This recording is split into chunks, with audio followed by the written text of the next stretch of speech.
राज्य चलचित्र पुरस्कार 2010 घोषणा करा जायछि। ए पुरस्कार रे ओडिया चलचित्र रे 22 प्रमुख विभाग को शामिल करा जायछि।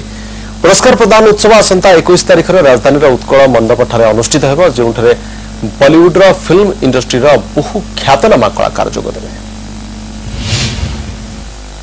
राज्य संस्कृति विभाग आनुकूल्य रे 22तम चलचित्र पुरस्कार घोषणा करा जायछि। विभाग पक्षर आयोजित एक सांबादिक सम्मेलन रे यह प्रकाश करा जायछि।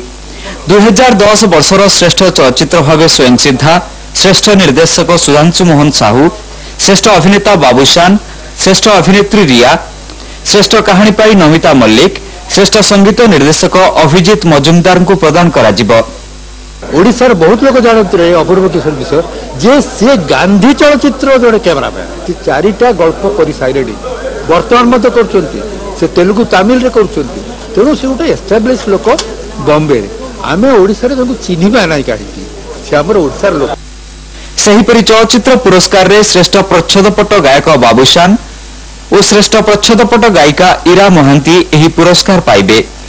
श्रेष्ठ चित्रग्रहण पाई संजीव कुमार महापात्र, श्रेष्ठ संपादना पाई सुकुमार मणि, श्रेष्ठ गीतिकार रूपे स्वरूप नायक, श्रेष्ठ शिशु अभिनेता भावे मास्टर अंकित को यह पुरस्कार मिलिबो एवं जयदेव पुरस्कार निर्देशक अपूर्व किशोर बेर को प्रदान करा जिवो। विभिन्न क्षेत्र में यह 22 पुरस्कार बाबद को 1,27,500 टंका अर्थराशि प्रदान करा जिवो। आसंता 21 तारिख दिन आमर स्टेट फिल्म अवार्ड दिया जिवो एवं ताहा आमर रखाई जो उत्कल कला मंडप करा जिवो एवं सेतिपाई आमे समस्त आयोजन मध्य करिछु। 2010 राज्य चलचित्र पुरस्कार प्रदान रे चयनकर्ता भावे अध्यक्ष शरद पुजारी, सदस्य गदाधर पोटी, राजू मिश्र, प्रदोष पट्टनायक, प्रतिभा राय, सब्यसाची महापात्र और परीक्षित जेना प्रमुख जूरी भावे मनोनीत होइथिले। भुवनेश्वर कैमरा पर्सन समीर सह परेश नायक रिपोर्ट, कनक टीवी।